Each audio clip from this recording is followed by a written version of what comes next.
thought it was really good. And I sat there at the dinner table. We're at the dinner table and we're eating. It's quiet. I look at her and I see like tears coming down. And I'm like, I mean, it's funny now. I was like, oh, are you okay? What are we going to do? I'm like, this is awful. I don't think I can do this.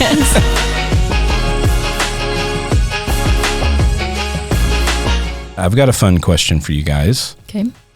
If you could eliminate from existence one food in the world where nobody in the world could ever eat it, what would it be? This is an easy answer for me. So I figured you guys probably aren't very picky. Well, I don't know. Hannah's a little picky. I am. Pickier. Yeah. So the one vegetable, I don't even like calling it a vegetable. No. The one thing I did not like, and I still don't like. Beets. You hated beets. Then there's two things. She's killing two. There's two things. Two foods are going away forever. Yeah. I was going to say green beans. Oh, those things are awful. No. Awful. Yeah, but we always had the canned green bacon beans. infused. Okay, the bacon green ones. Beans but you're right. Eat. Beets beat that. I want to tell that story. You want to tell that story on me? I will. Probably before the end of the episode. Yeah, that's okay. What's yours? Man, I don't know. You like everything. Yeah. I mean, there's things that I don't like, but I don't care. But you don't hate enough to eliminate from existence. Like Israel will eat like squid or something like that. I think it's disgusting, but I'm like, it doesn't have to go away forever. Right. If I'm ever forced it, Maybe olives. Black olives Those are pretty gross. Possibly the most disgusting thing I've ever had. Yeah, we pick those off of our salad. But I have, as an adult, developed a taste for green olives. So I can eat green olives. Interestingly, I have the same reaction every time I eat a green olive. I eat it and I go, oh, why did I do that? Yeah. And then like a few minutes later, I'm like, you eat another one? I think I could eat another one. Yeah. So like it's the same thing. But black olives, those things should not exist. So yeah, that's my answer. They should not exist. Well, mine is probably going to make a lot of people angry because I know a lot of people like them, but is it onions. Tomatoes? Oh, no, onions. Really? I can't stand onions.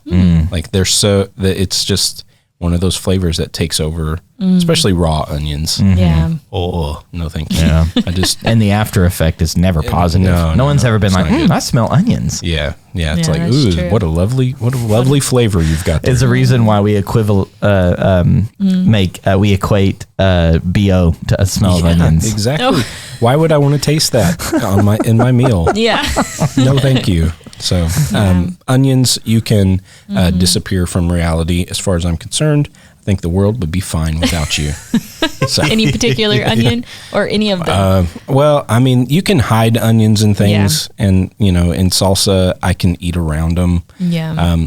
But just like purple onions. Purple onions. You don't like those? They're not quite as intense as the white onions. It's the texture and just the bittery kind of flavor that especially when you're not expecting them. Like the worst was when they would like put them in a burrito. About tomatoes. Or Taco Bell burritos had that. They would just like hate them every time. It's the mystery, like unexpected onion that just ruins the burrito for you. I'm like, oh, or like the old like McDonald's used to put slivered onion. Well, I guess they probably still do. But I never order. Yeah, with the little diced onion in the normal hamburger or cheeseburger. You get like a Happy Meal as a kid, and you're like, oh, this is so delicious. And then your last bite is that onion bite, and you're just like, oh, yeah. All right, and you try to scrape it and it doesn't work. Enduring hard things like the last bite of a hamburger. The onions of life. Yeah, enduring the onions in your hamburger of life. That's what we're talking about today. Let's get into this topic. So Hannah, I'd like you to start. Just kind of help us frame this because we just came out of a episode on change. Yeah, and even some of the theme of that episode was talking about like dealing with tough things, knowing that change isn't always easy. It's rarely easy, and growth comes from being outside of our comfort zone. Well, like, what does it mean to walk with endurance whenever you're going through a season of change or you're just facing difficult things? Like, what does that look like? I feel like for myself, it's been in more recent years that I've recognized that I didn't really think about endurance. It was kind of something, the challenge was there and let's just get through it. It was in a time in my life where I got hit with a lot of hard things that I had to begin becoming more aware of those things, or those ways in which I endure. And whenever you're met with those strategies not working is sometimes the most difficult seasons of life, when you're hit with unexpected things, or you're hit with almost walls within yourself. What do you do in those times? And immediately when I think of endurance, I think of the scripture that it says through faith and patience. And Jacob could probably give me the reference. I should have looked this up. Hebrews 6:12. Yeah, through faith and patience, we inherit the promises. And endurance is staying steady in the midst of whatever may come your way, to not accomplish a goal, but to stay in the journey, to seeing what you see, what vision you have in front of you, getting there. And even in getting there, what transformation occurs, in your life. And are we able to allow maybe forced things in our life that we weren't expecting?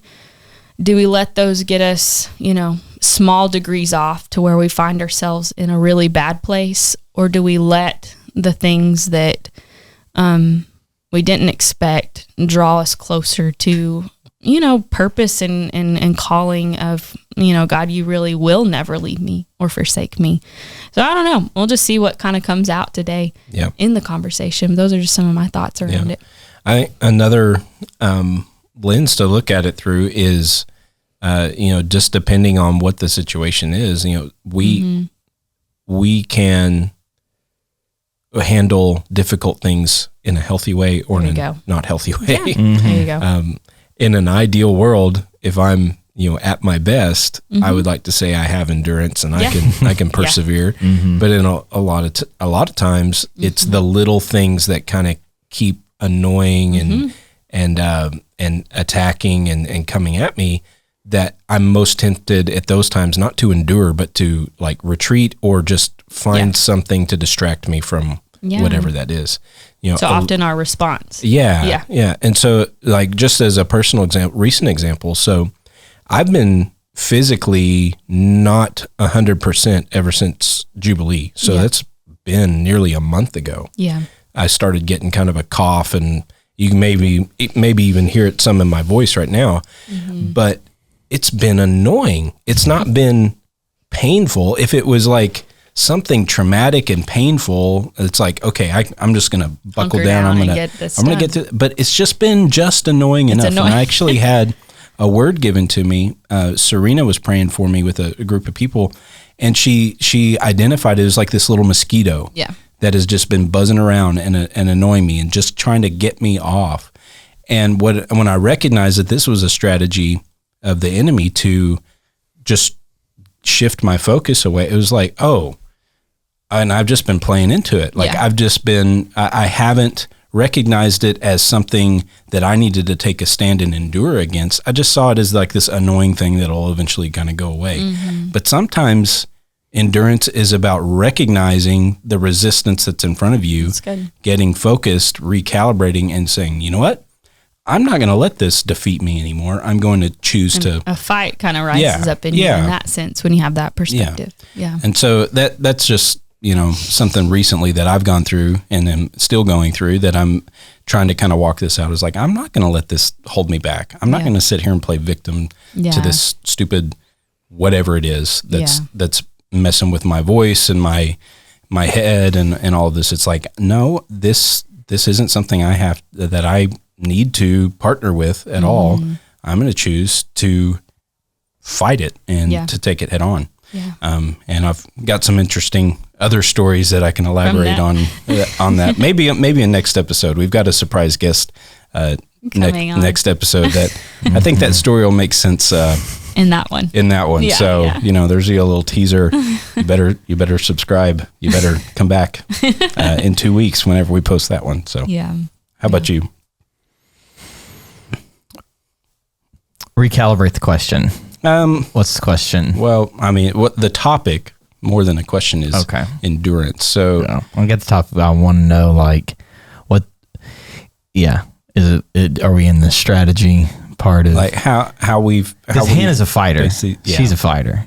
Like if fight or flight, is the, immediate responses, the trigger. She's a fighter.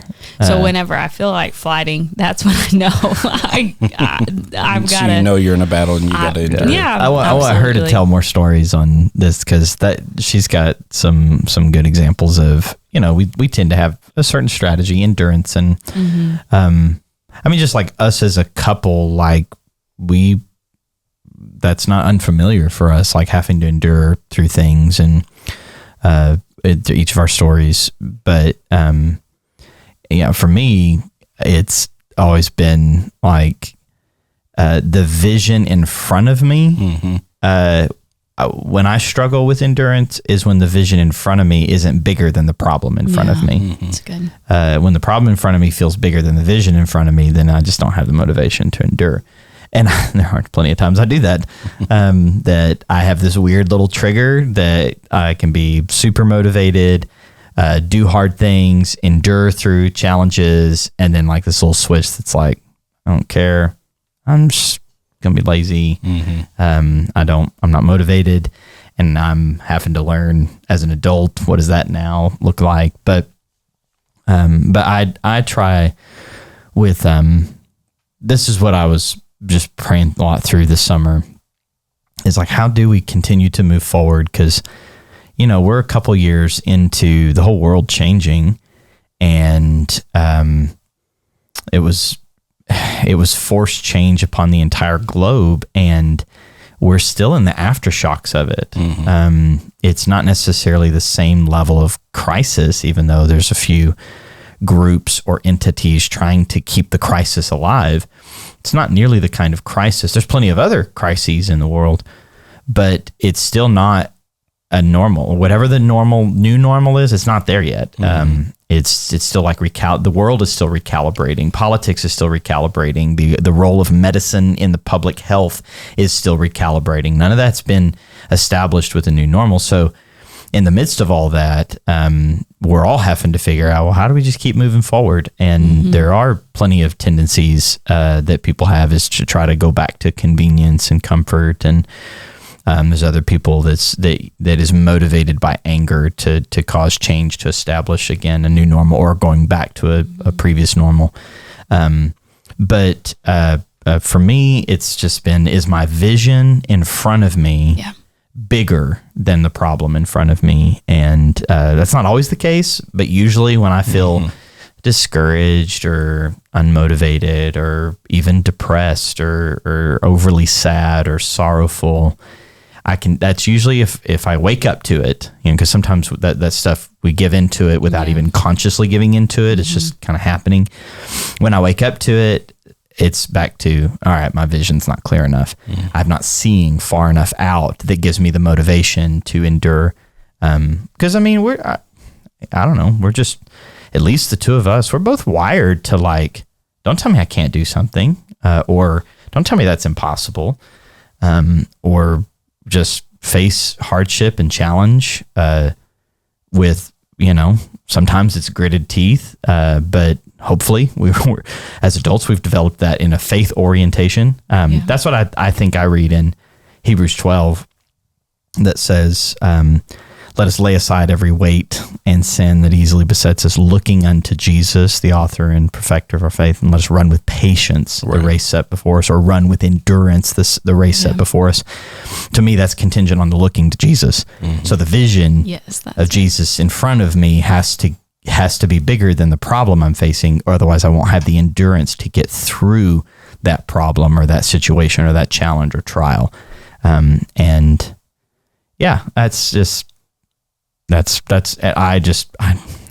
try to nurture the imagination of vision to make that as real as the feelings I have about a problem right now. I think that's vital to any kind of strategy we may have towards endurance. The vision has to be bigger, and often the recalibration has to come in asking the Lord for a bigger vision when you're walking through something, because that is the piece that, if that's not big enough, it's not worth it to go through what you may have to go through. I'm reminded of the scripture, like even how Jesus endures. Yeah. Right? Like Yeah. for the joy that was set before him, Yeah. he endured the cross, despising the shame. Like Yeah. Jesus himself had to have a clear vision of the joy that was set before him to make the suffering and the trial worth it in the end. He knew at the end of all of the suffering that he had to endure, there was joy in seeing us all bought back and redeemed. So I think this is sort of maybe a dual conversation around like how do we cultivate that vision and that dream of what and really listen and pay attention to what God is setting before us so that we are motivated, but not just motivated, but that we are willing to endure and willing to ignore these distractions and the things that come against us that would try to get in the way of us experiencing those things. So I think there's so many little stories that could, paint the picture in so many ways. And in a funny way, I recall to mind, and this is a story that you this is so fantastic. That Jacob and I were, we had this vision, I think. This was, this was years ago. We had little. 8 years ago. So I'll just say 8 years ago. We were, two little ones. had this vision of being healthier physically, and kind of like last time. But is that what you're referring to? Oh, yes. Yeah, we've had a few waves of this. We were like, okay, we're going to go on this 21-day cleanse, which is... At that time, we were both going to a chiropractor, and they offered like a program. And because we don't know what we're doing, so it's like we were going to have to follow a program. Yeah. So it had a very clear program, a recipe book, stuff like that. And it's like 10 days. I think the first 10 days are vegetables only. Fruits and vegetables. Mm-hmm. And then you can by day 11, meats. you can start adding little lean meats. Anyway, so this is day one. Day one. Day one. Mm-hmm. Day one. And every day has a new highlighted vegetable. So whatever the recipe is, that's the main. Or the series of recipes, there's one vegetable that's kind of the main centerpiece of it, and it just changes every day. So it gives you enough variety or whatever. I think that's frame. So here we go. That's our backdrop. Get to tell That's the context. myself. So, we did the whole like, okay, this is what we're doing. This is our plan. We went shopping at all the places you buy extremely expensive vegetables because, you're going to do this awesome. And it kind of thinks of the stories of like working out. You go get the perfect outfit to do it all, even though you're going to get it nasty. So anyway, we began this cleanse and I was unsure if I could really do a full cleanse, just as a disclaimer, because I was nursing a kid at the time and I just knew myself. I can't decrease my calories. So I feel like I had a little bit of an asterisk in my goal Going of on like a cleanse. Yes. And so anyway, so we began this cleanse and first night is beets. Ooh. Beets. Beets is the main vegetable. Oh. And when you're like, because I knew that if we're going to do this, I at least have to help with some of the cooking, or at least I don't the think preparation. it helped me that night. Let's No. just say that. No, I remember this because when you wash beets, it looks like you murdered something. Yeah. And these things, they look stain alive. too, yeah. They look like a pet inside of your refrigerator. Like they don't even look. I mean, maybe if you like beets, I'm really sorry. It was like don't actually, look like you should eat this thing. It's diced because it has a lot of roots coming out of it. Yeah. Diced beets and potatoes, sweet potatoes, okay. And then it's broiled. It was. I thought it was really good. And I sat there at the dinner table. So we're at the dinner table and we're eating. It's quiet. I look at her and I hear. Yeah, I didn't even look at him. And I look and I see like tears coming down. And I'm like, I mean, it's funny now. I was like, oh, are you okay? What are we going to do? I'm like, this is awful. I don't think I can do this. As I'm looking at what my plates are going to look like for the next 21 days. Oh my this gosh. one's a bad one. It tastes awful. There's nothing about it I'm enjoying. And here he is like excited and I'm like, Hello, darkness, I my know. old friend. Exactly. And all I could do, like, I mean, just, I wasn't like, weeping. I just like tears coming down my eyes. Like, oh my gosh, what have I signed up for? And at that point, I mean, like, I didn't have a vision big enough. It was not worth being healthy to eat this every single night for 21 days. There was no joy set there before was you. no great joy. enough. Yeah. And I felt like, for me, it was like I was doing this because he wanted to get healthy. I felt like I was plenty healthy, and so it kind of recalibrated priorities.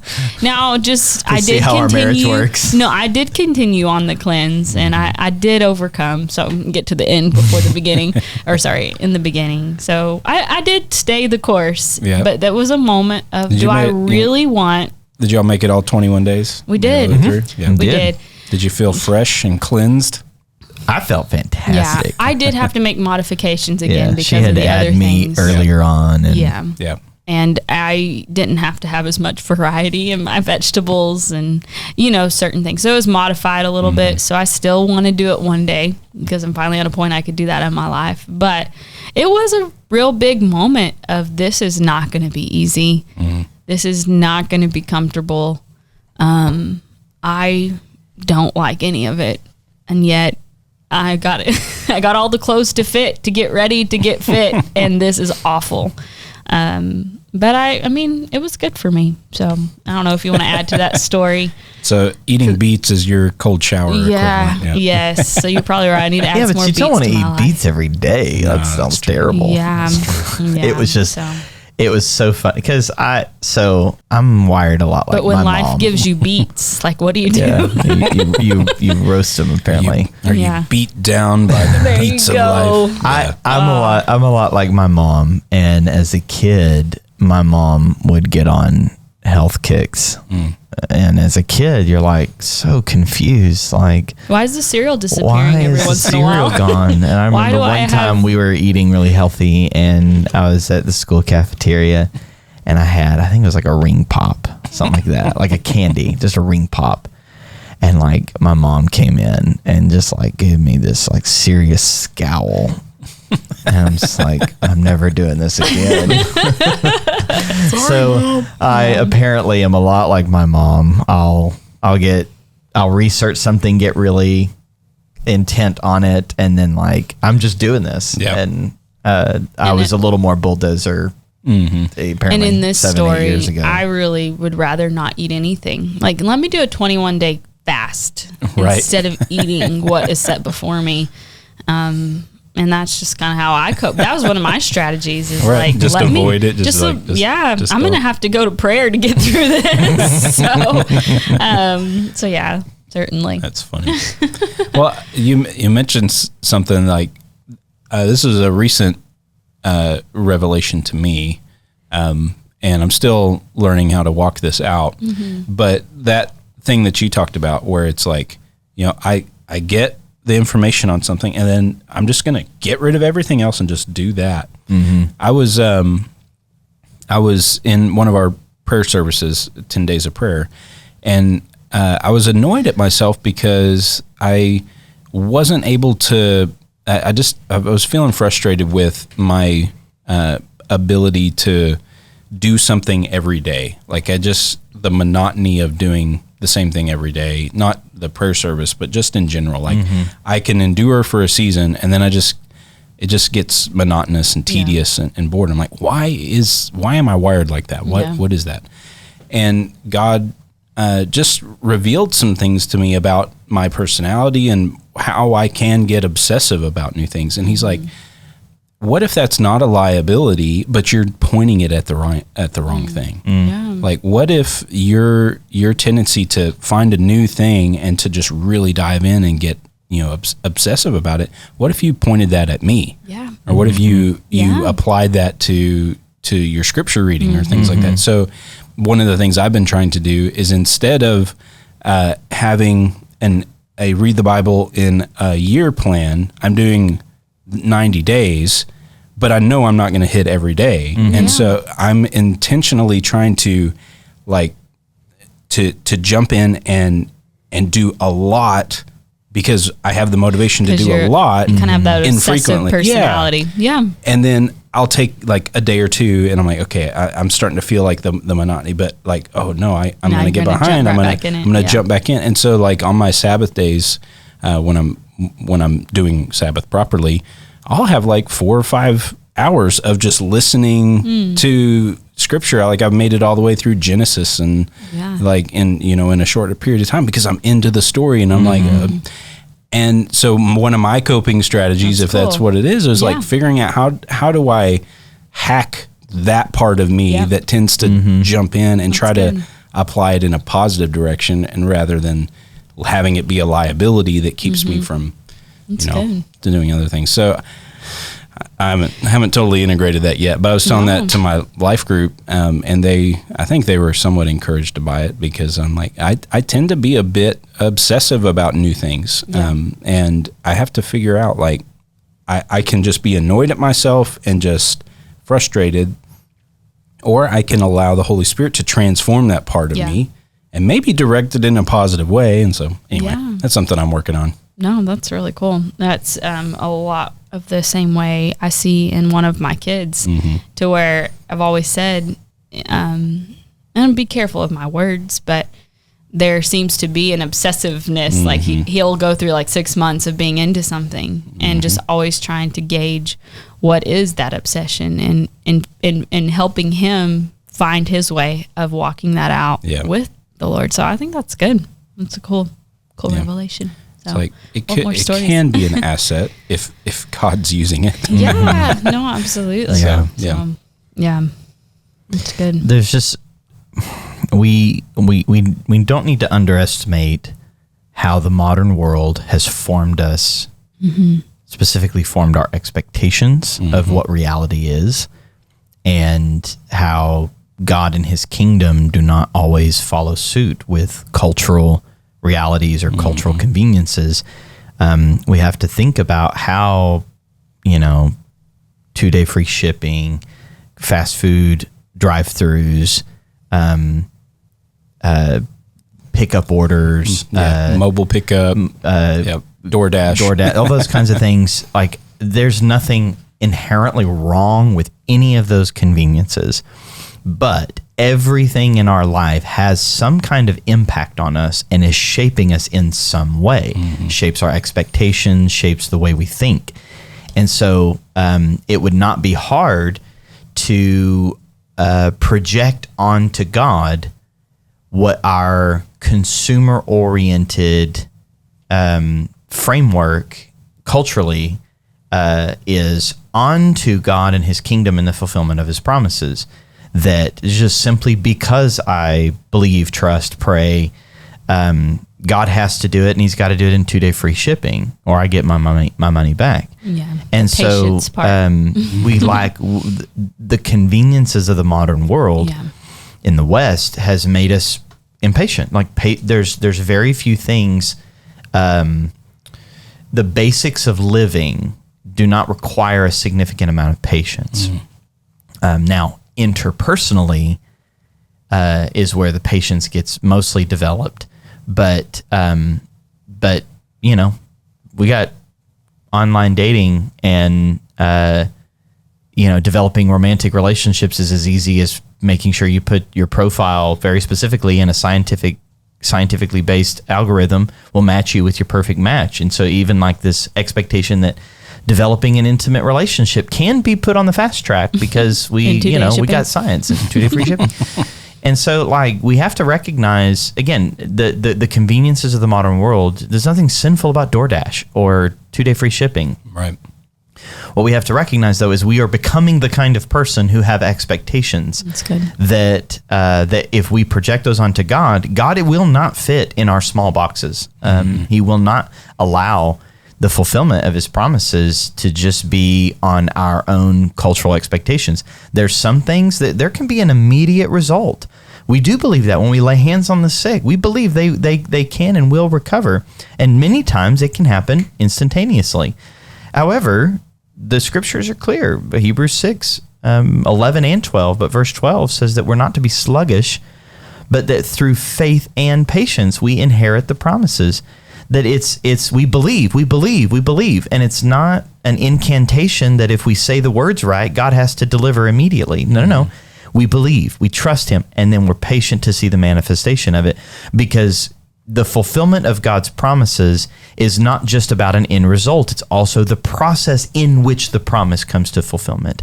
And that's there's many stories, and that's more like a sermon. But then you just take Abraham, that it was 25 years. That was the fulfillment of his 24-ish years. That was the fulfillment of God's promises, and Abraham had to become the kind of person that could inherit the promise. And that was then tested roughly, a decade or so later, when God called for him to sacrifice Isaac. That was a response to Abraham's immaturity 20-something years earlier, when he and Sarah both hijacked, they got in a hurry to fulfill God's promises. And you got to think about it, that from the moment God promised to when they took ownership of it and hijacked it was still well over a decade. And it's like, we get mad if God doesn't fulfill his word in like a week or 2 weeks or a month, and we go a year, and it's like, what's wrong, God? Right. And it's like, hang on, no. The fulfillment of his word, we trust him all the way through the process. And that, to me, is how the necessity of endurance is, that the vision, the faith-filled vision of what's ahead of me, then has to be nourished by a faithful relationship with God that then develops the patience necessary to see the fulfillment come to pass. Because we're too much of a transactional culture for God to just use his promises to be just simply transactions in our life, because then there's no worship and there's no faith if it's simply transaction. We put in, the right amount of money for the vending machine to punch in the right code and get God's promises. He's just not going to do that. It's faith that pleases God. It's not the ability to treat prayer like an incantation that if you say the words right, God has to deliver. That's not what pleases him. And what pleases him is faith, which is trust in him, trust in the relationship, trust in his promise, that his promise may not come to pass immediately. It may be a decade. It may be more. It just depends on the promise. It depends on a lot of things. But the whole thing is about faith and patience. That's trust. I'm going to trust God. I'm going to trust God. And if we don't get it now, I don't know what's going to take for us to get it. And because nothing in our world is training us for that. Right. Yeah. Another one of my little mini obsessions that I'm in the early stages of, it's just too expensive to do yet. I want to get into gardening, not because I want to be a gardener. I really don't. I'm much more lazy than is what that's needed. But I know, I want to get our kids closer to food sources. They don't have any recognition of food sources. And again, we don't need patience. I can get vegetables at the store right now.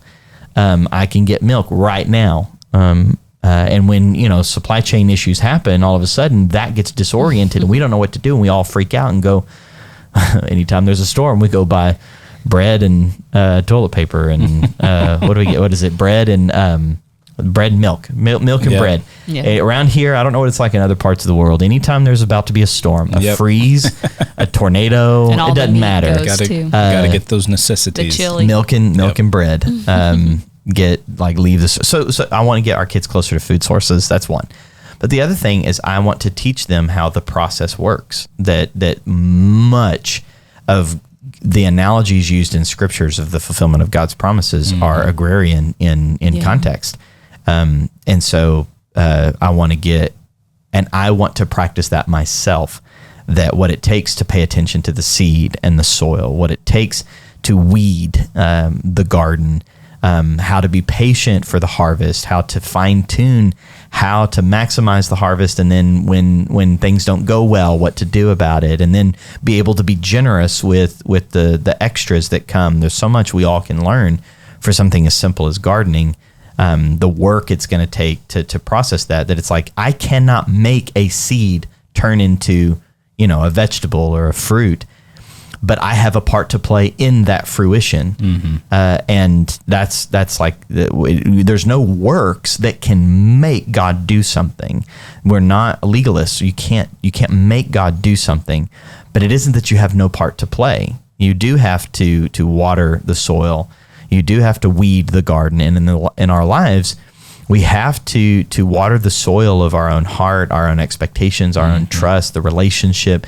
We have to be exposed to sun. We have to be in the light of Christ. We have to get out the distractions, the weeds, the things that bring doubt and unbelief in our life. We have to weed. And so there's so much about that process that DoorDash will never teach us. Right. It's just never going to teach us. I just, that picture I think is just really, really powerful, because when you think about the values of our culture, the things that are almost automatically assigned to us as a society because of the convenience of modern technology, or like everything is orienting us towards instant gratification, towards why endure whenever you can make it happen right now. Yeah. Like, it's good. but there's something valuable even in how God created the world, how the soil works, how seed, time, and harvest work.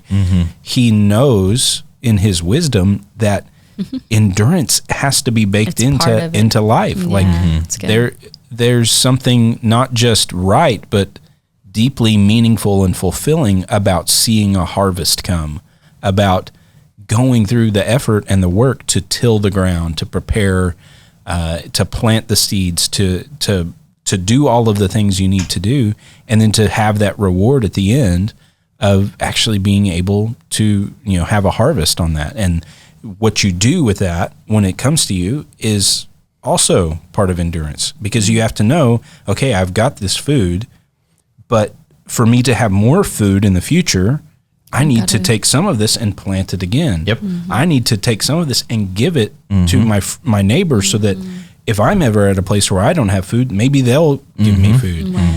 And it's just this beautiful way that we as a society have really, in our original form as God created us, like we get to benefit off of the beauty of how he's created the world to reproduce after itself. And we're trying to short circuit that because we're impatient. Like our relationship to time has changed as a society.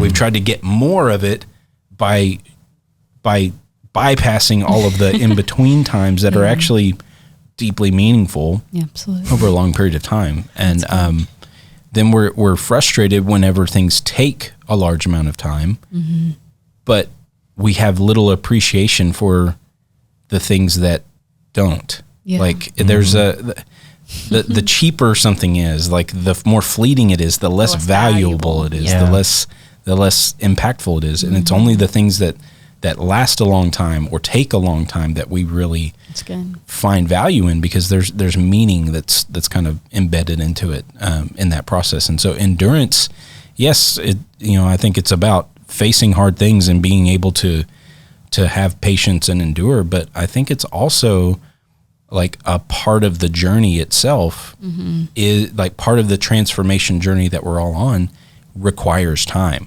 Yeah. And if we don't relate to time properly, we'll either miss the opportunity of transformation that's in front of us, or we'll see it from a place of resentment and just have an attitude towards it, and that'll abort the harvest that they're after. So I think there's something really important with how we as humans relate to time, and how endurance plays a role in that is worthy of taking a lot of time to really think through.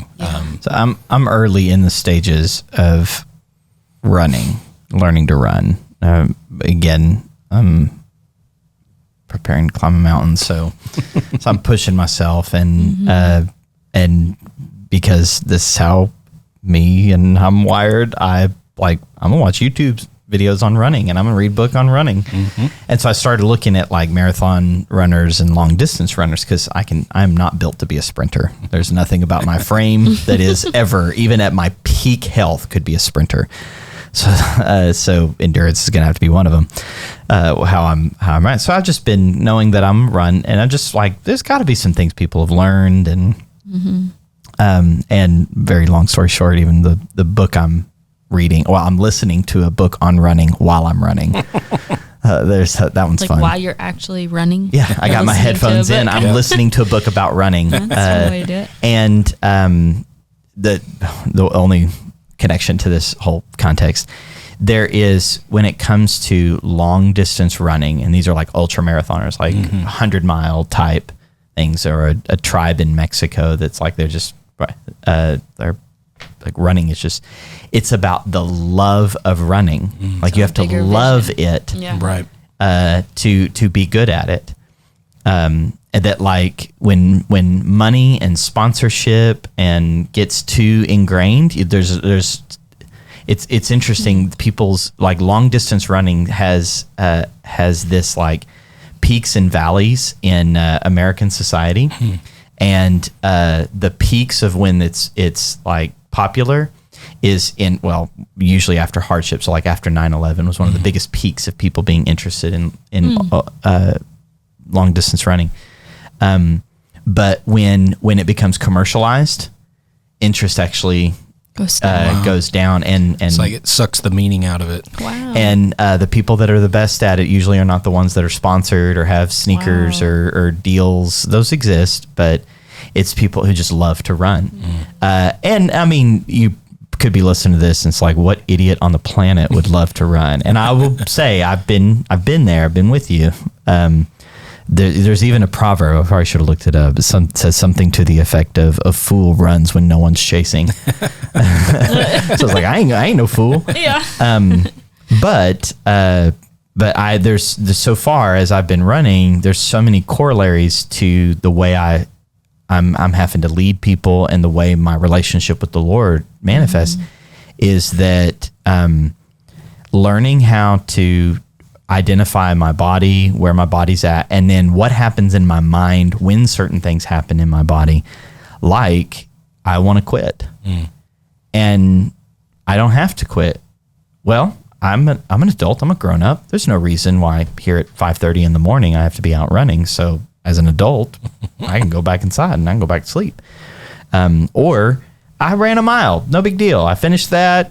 Doesn't matter my pace, doesn't matter my time. I can be done. But then that, like, I can push through this. Or there's a little bit of that pain in my side, and if I focus more on my breathing, then I can, or I need to slow down for a little bit and focus on my breathing to get my heart rate down. All those kinds of things that I'm paying attention to. All of that, you're able to get through it when you're not averse to it. When you're trying to avoid all those kinds of pains, and I'm not talking about injury type pain, Right. Discomfort. but just the discomfort. When you're averse to it, you never get through it. There's so many reasons to just quit. But those that just love it learn how to like become friends with the discomfort. You just become friends with the pain. And so I've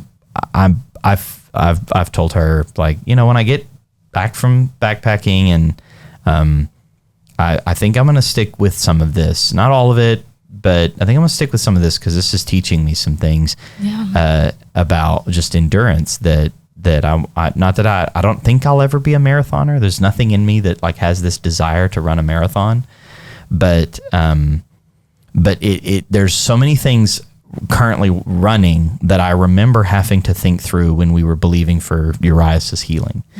That was not instantaneous. It was not immediate. We had to endure. We had to keep at it. We had to keep praying. We'd get good news and get excited and our faith be energized, and then we'd get bad news or we'd take a step back, and the temptation to just like quit and give up and not feel like God's just taking forever, or maybe his promises are not going to come through on this. And we had to endure. And then like, where's the finish line? Like, at least like in running, at least there can be a finish line. If it's a race, there's an actual finish line. But it's like when it comes to like Urias, it was like, well, getting out of the hospital. Well, that wasn't a finish line like I thought it would be. Yeah. Well, maybe it's the next doctor's appointment. Well, that wasn't a finish line like I thought it was. Still. It's like there was never a finish line. And so there's that sense like, do I just want to keep going? Yeah. Well, and for me, this is when we talked about strategies. Where I'm at now, take options off the table. I mean, so I started asking myself, what are the options really? Right. What are really the options? You could quit. And I'm not wired for that. So I'm like, so that's not an option. I could give up. I could stop praying. I could stop believing. Like, well, are those options honoring the Lord? And this is where I nurture my imagination. When I'm at the end, whenever the end is, the end of this problem, the end of this challenge, or the end of my life, how am I going to look back on myself in this moment? Right. Will I be proud of what I did and what I said and how I thought and what I believed in that moment? Or will I be embarrassed and say that wasn't one of my finest moments? And so I try to nurture the imagination of how I'm going to reflect back on this. And that usually is enough of a vision to go, I can get through this. Yeah. It's not fun, might get worse, but I can get through this. I can push through this. And it's not just a grit my teeth willpower type. It's like, no, I can trust God in this. And that was one of the words the Lord gave Hannah within the first week of Uriah. So we had some good news, but it's like things aren't happening like we want as fast as what we want. And the Lord spoke to her about, trust me in the process, watch me get all the glory. I was like, I don't always get to tell God how long this process is. All right, Lord, your process should take about 2 weeks. And after 2 weeks, I don't know. It's like, no, we got to trust him in the process. And interestingly, a pretty major news organization just a few months ago, it just got released a few weeks ago, did a story on Uriah. It's like the kid is 4 and it's still having ripple effects and we're not even trying to put it out there. Yeah. And so it's like, hey, we're still trusting him in the process and he's still getting all the glory. Yeah. And that was a real encouragement for us. I know that some people struggle with endurance because they don't have very many wins in their past. Right. Mm-hmm. And so because you don't have a memory of how enduring has worked for you, it doesn't give you the motivation for now. And so maybe other people, like what we've experienced, can be an encouragement that like you can get through this. There's more in you than what you think. And this is not just in your way. Whatever this is that's in your way, that's hard, that is the challenge, it is the way in which you grow in your endurance and patience to see God's promise come to fulfillment. Right. It's not just in your way and you need to get it out of the way. No, it becomes the way we learn how to endure. You can do that. Like you can trust God in the midst of whatever this is. You can trust God. God is still trustworthy, and whatever we see as God not coming through or not fulfilling His promise, it's either we're not seeing clearly or we're not enduring all the way through. We're going to hijack it or we're going to abort God's word because we get impatient. And I don't know, running's taught me a lot just in the early mornings in the dark, hurting. Running and gardening. I recall a story of the years. I mean, this was when I was in school, and basketball was a big thing in my life. So sports, I feel like, has a way of like working this out. Not everybody's wired for sports and all of those kinds of things. So take your own different example. But I remember wanting to be able to do left-handed layups in a game. I'm a right-handed person. I could do that well, but left-handed with a defender on me, I struggled with like the fumble or stopping and doing a jump shot and missing it, breaking it. And I remember, I think I was around 7th, 8th grade, and we had a basketball goal outside, and I began just saying, like, I want to be able to do this, in a game. And it was that's so small in comparison to some things, but I started putting forth the effort to just get the technique down, and obviously without anybody on me. And then I started doing that over and over, and anytime I missed it, I'd jog around our house as a way to just continue to work on that skill. And to where later, as I grew and I did love the sport, I was able to do that while being defended and, all these sorts of things. And in that particular way, like basketball for me became a way that God would really speak to me about endurance. But even whenever we were walking through that hardship around Urias. And I can find this in many things. And God will bring that back to mind of when you focus in on, what is something that we desire, and just get singular focused on it and begin working on it. So that way when life hits you and it's almost that muscle memory idea. And I think that we have those kinds of things where maybe we thought we were, headed in a trajectory, and things have kind of gotten us off course or off the path in some ways, but it's time to get back up and keep going. And we need that encouragement that no matter what, I think some of those things, as you were referring to, take options off the table. One of those options, not related to basketball, that I began having to take off the table is that God's plan is always good. And I think that that's really hard when you've walked through some things. You had to make sure everything else was off the table. Yes. Sorry, did I say that backwards? Thank you for clarifying. One thing I got off the table is that God's plan is always good. Okay, sorry. No, that is not what I meant. We're not going to leave it to assumption. Yeah. You had to take every other option off the table. Yeah. And how that relates back to what I was saying is like, we have to begin somewhere, and we have to begin seeing that there is effort that needs to be put forth to be able to build endurance. But then there also is some options that lies we believe or assumptions about the Lord that aren't true that we have to begin taking off the table and putting truth at the forefront, because it's in the truth that we can actually stand and endure. And you know what?